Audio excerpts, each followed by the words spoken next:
Well, I think we're having a bit of the glass is half empty or glass is half full discussion when it comes to Intel right now. They took a $3 billion one-time hit as part of their restructuring.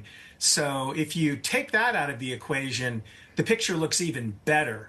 But yeah, I think that as this amazing once in a generation wave is upon us with AI, hopefully they're in a position now to start riding it because it's been rough. When Pat Gelsinger says that they are through the toughest part, I really think that the toughest part is just starting for them.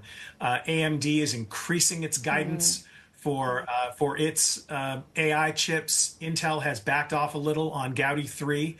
So I think that there's still a bit of a rough road ahead, but it makes sense that investors would respond positively to the short-term news.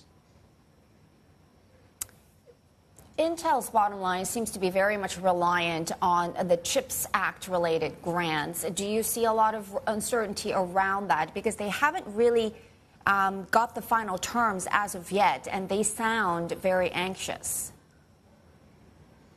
Yeah, it's a bit of that's another mixed bag. Essentially, they have partially federalized a big portion of their business, the foundry business, that is not expected to be profitable for quite a few years.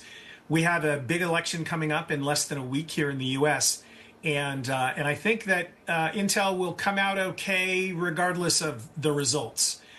In fact, they may find with a change of administration there might be fewer strings attached to accessing some of that money. But it's important to understand that the core of their business is still the microprocessor business. They have dominant market share in places like enterprise IT, data center IT, and they can continue that into the future. They're under assault from all quarters, but they do have a healthy core business, and they seem to be willing to do what's necessary to get back to those kind of foundational principles of their business.